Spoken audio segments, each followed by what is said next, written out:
Lens champion, c'est le triomphe de toute une ville et même toute une région. Le club nordiste n'avait pratiquement jamais rien gagné, alors évidemment ce premier succès a été dignement fêté. La saga lensoise a commencé un soir d'août à Marseille. Anto Drobniak y a marqué 3 buts et Varmus lui a arrêté un pénalty de Blanc, résultat 3-2 pour Lens. Les joueurs de Daniel Leclerc ont assuré le spectacle et les émotions tout au long de la saison, 5-4 face à Cannes. Et surtout, ils ont réussi une fin de championnat exceptionnelle. 28e journée, but de Ziani et victoire de Lens à Monaco, 1-0. La semaine suivante, face au PSG, les Lensois ne font pas de détails. 3-0, but de Vérel, Ziani et Foé. En revanche, ils auront moins de réussite contre les Parisiens en Coupe de la Ligue et en Coupe de France. 30e journée et 3e match au sommet de suite. Cette fois, ce sont les Messins qui s'inclinent. Drobniak réussit un doublé en l'espace de 5 minutes. Les Lensois s'imposent 2-0 et deviennent leaders du championnat pour la première fois de la saison. Cette place, ils ne la quitteront plus. Et le titre, ils l'arracheront au stade de l'Abbé des Champs à Auxerre.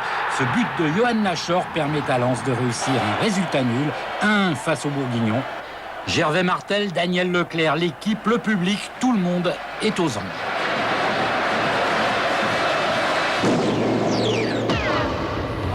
Symbole de cette réussite lensoise, Frédéric Dehu.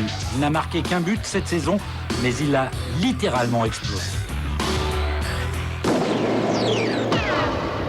Châteauroux, Cannes et Guingamp, tous trois relégués, ont un autre point commun, plutôt rare dans leur situation. Ils ont conservé le même entraîneur toute la saison. Ce fut du reste l'année de la sagesse. Stéphane, à Bordeaux, a changé de rôle en cours de route. Un seul limogé, Duguay-Pérou à Strasbourg. Il a débuté la saison en réserve en CFA. Il la termine en équipe de France. David Trezeguet est l'incontestable révélation de l'année.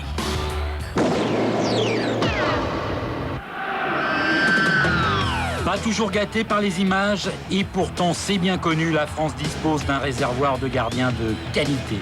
Quelques-uns comme Lama, Rousset ou Dutruel se sont exportés dans des clubs étrangers, mais les autres, ceux qui sont restés, ont brillé tout au long de la saison. Barthez, Charbonnier, Letizy ont confirmé leur talent déjà reconnu en sélection.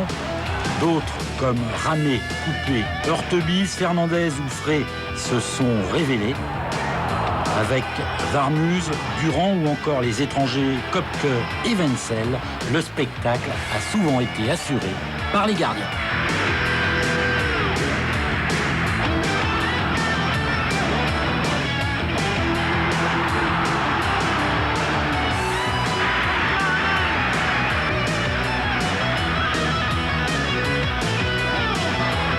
Leurs coéquipiers ne sont pas des ingrats, ils savent ce qu'ils lui doivent.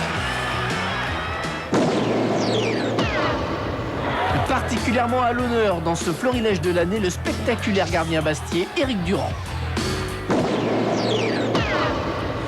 5 petits buts, c'est ce qui aura manqué au FC Metz pour obtenir le premier titre de champion de son histoire. Les Lorrains terminent 2e, devancés par Lens à la différence de but, mais ils auront occupé la place de leader durant 16 journées, le record du championnat.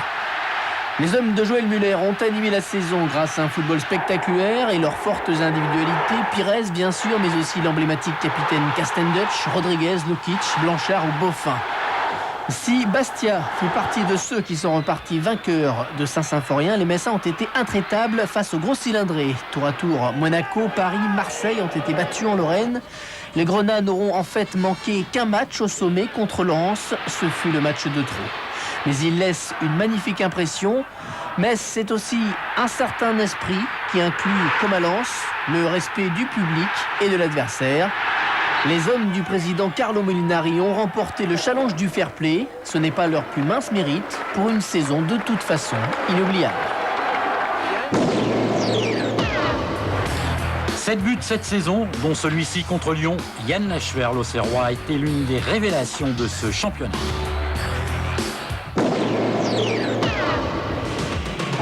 Parfois, ils sont précieux, ils permettent au ballon de rentrer. En revanche, il arrive aussi que les poteaux ne soient que le symbole d'un manque de réussite.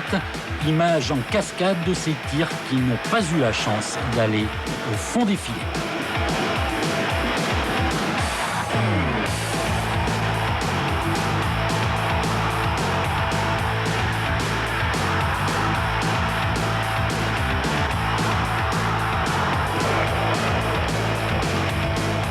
Impressionnant, mais c'est bien connu sur l'ensemble d'une saison. Toutes les équipes ont eu à peu près un lot de malheurs équivalent.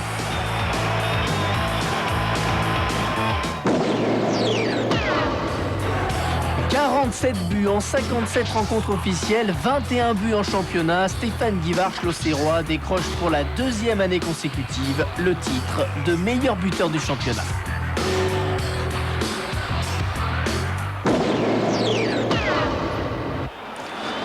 Metz-OM à Saint-Symphorien, c'est l'affiche de la 28e journée. Les deux clubs se partagent la première place du classement et le titre semble promis aux vainqueurs. Bruno Rodriguez permet aux Lorrains de mener 1-0 à la mi-temps.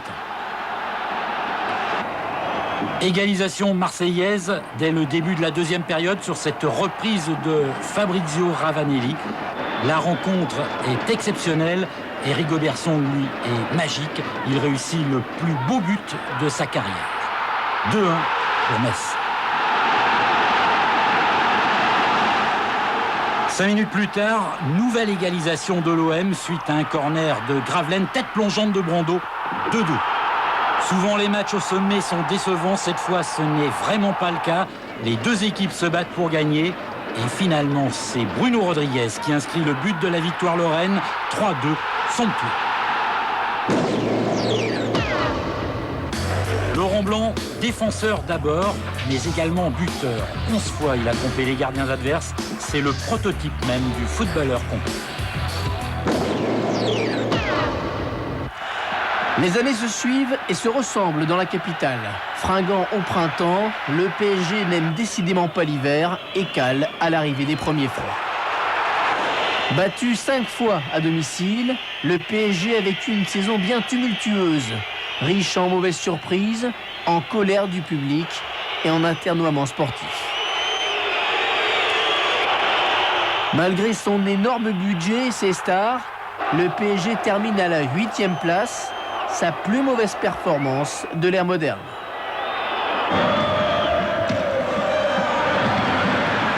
La saison prochaine, c'est justement une nouvelle ère qui commence. À l'heure du bilan et du départ de Michel Denisot, les 2 victoires en coupe viennent adoucir une saison à oublier. Donc le bilan, ce ne sont pas les 3 derniers mois, le bilan c'est 7 ans. Du reste, les gros budgets ont souffert. Exemple le plus criant Strasbourg, dirigé par Patrick Proisy. Le Racing affichait de grosses ambitions, il n'a sauvé sa tête en D1 qu'à la toute dernière journée. Première saison en France et réussite totale pour Marco Simone. L'Italien a réussi 13 buts, dont celui-ci magnifique contre Lyon.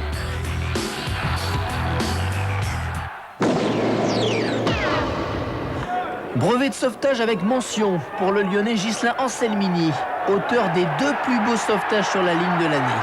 Le premier à Monaco, le deuxième au Parc des Princes contre le PSG.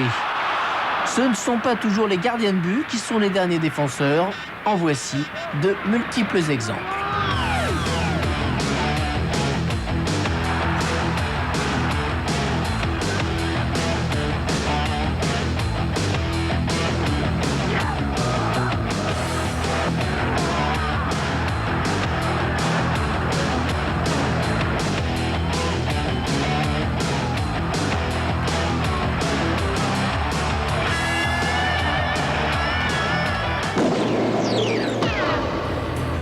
On peut jouer dans une équipe de milieu de tableau et malgré tout tirer son épingle du jeu.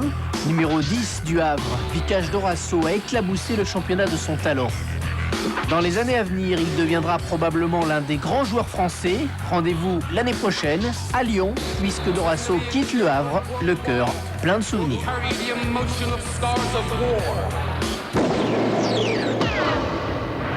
Défense de rire, Bruno Ngotti en a rarement eu l'occasion cette saison. Mais la palme de la malchance, elle revient sans aucun doute à Michael Landreau sur ce tir de blanc sur la transversale, tête de Landreau. 1-0 pour l'OM, ce sera le seul but du match. Comble de malheur, le jeune gardien nantais connaîtra pratiquement la même mésaventure quelques semaines plus tard contre Toulouse. C'est bien connu, entraîneur est un métier à risque. Centre de Baticle, tête et but de Nouma. il manifeste sa joie à sa façon. Apparemment, ce n'est pas la bonne. Il a enlevé son maillot. L'arbitre lui donne un carton jaune.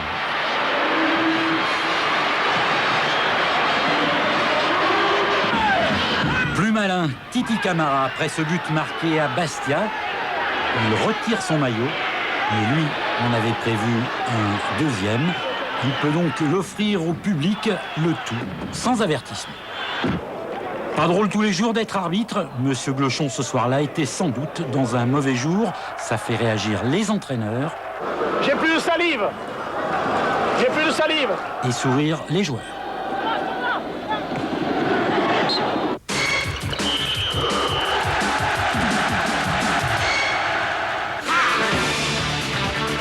Cinquième, Rigobert Song. Il n'a marqué qu'un but cette saison, mais il a été particulièrement spectaculaire et important. Il a permis à Metz de battre l'OM.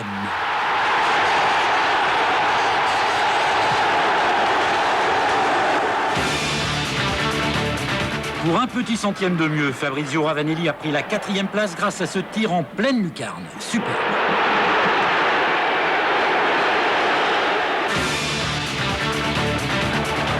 À la 3e place, un classique, mais cette année, cela n'a pas été suffisant pour gagner ce classement du plus beau but.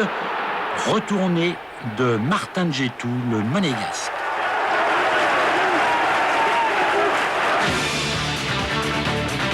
Deuxième, le Toulousain Thierry Moreau contre Nantes. Il a marqué un but de 50 mètres. Coup d'œil, puissance, précision, tout y était.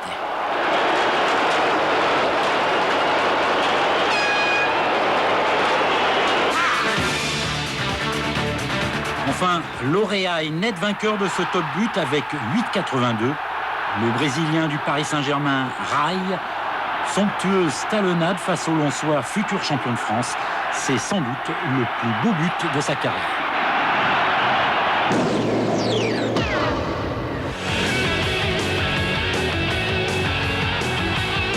Ils n'ont pas été retenus dans le top but final, mais ne feraient franchement pas désordre dans le palmarès. Voici les buts qui, s'ils ne sont pas tout à fait au top, nous ont fait vibrer cette saison.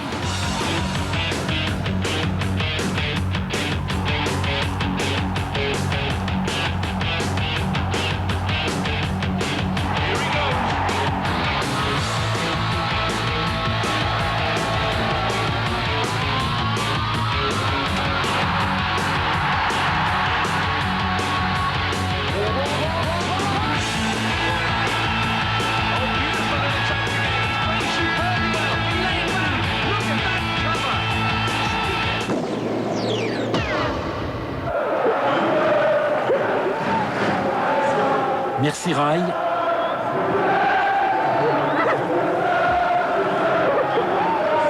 Vous avez marqué le PSG et le championnat pendant 5 ans, mais la France apparemment vous a également beaucoup marqué.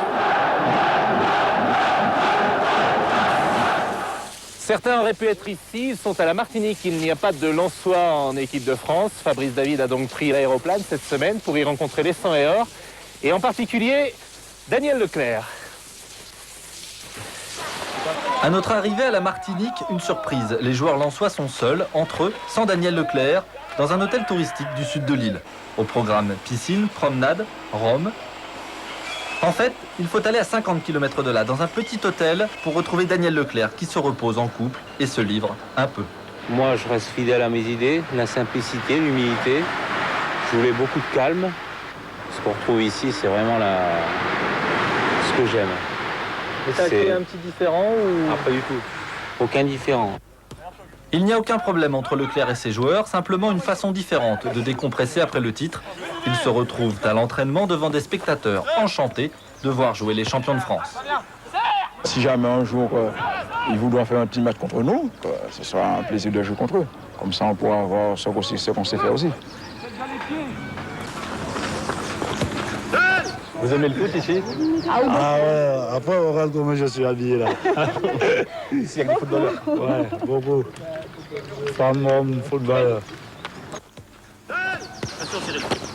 On est en Martinique, on profite, mais il y a quand même l'entraînement. Et dans l'entraînement, j'exige quand même beaucoup de plaisir. Et le plaisir ne va pas sans la rigueur. Et et sans le don de soi. C'est vrai que je pense, pas spécialement à moi, mais je pense aussi surtout aux joueurs. Je veux qu'un maximum ils touchent le ballon, qu'ils prennent du plaisir, qu'ils s'amusent et puis qu'ils ne ressentent pas un petit peu la fatigue.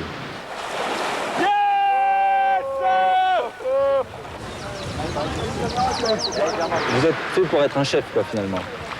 Bon, l'art d'être un chef, je crois qu'au départ, oui, c'est vrai, j'ai toujours été un peu chef. Je suis fait pour ça, avec beaucoup de réussite cette saison. Mais vraiment, j'ai une qualité, c'est que je ne doute pas, j'ai énormément confiance en moi. Et puis c'est vrai que cette attitude de chef, c'est vraiment un petit peu ce qui me caractérise. Si vous n'aviez pas pu ou jamais eu l'idée ou la possibilité de faire du foot, vous auriez fait quoi? J'aurais très bien pu vivre dans l'anonymat, c'est-à-dire extérieur un petit peu à tout ça. Vivre sans le football, je ne sais pas, encore que c'est possible, parce que j'adore m'évader, j'adore jouer au tennis, j'adore aller courir, j'adore aller à la pêche. Donc c'est beaucoup de distractions, mais éventuellement m'éloigner complètement du football, ça je peux pas être affirmatif, parce que je pense pas que, comme j'ai dit, le football m'a toujours attrapé et je pense pas quand même. Vous disiez, j'ai beaucoup confiance en moi, mais l'avis des autres est important. Non, mais j'adore écouter. Ça, c'est une de mes qualités aussi, c'est que j'adore écouter un petit peu tout ce qui se dit autour. La réflexion d'un tel, sur le foot, sur autre chose, sur le comportement d'une équipe, d'un joueur après un match. Je dis rien, je prends bonne note, mais par contre, je me fie à ma réflexion. Moi, je crois qu'aujourd'hui, le reproche qu'on pourrait me faire au niveau de ma famille, c'est de prendre tout à cœur, de penser exclusivement aux autres. Moi, je suis reconnaissant envers tout le monde et j'ai l'impression de temps en temps que tout le monde n'est pas reconnaissant. Donc, j'essaie de faire passer ce message et de temps en temps, je ne suis pas très bien écouté. Allez! Qui va l'emporter? Dugarry Lamouchi. Dugarry Lamouchi qui marche derrière.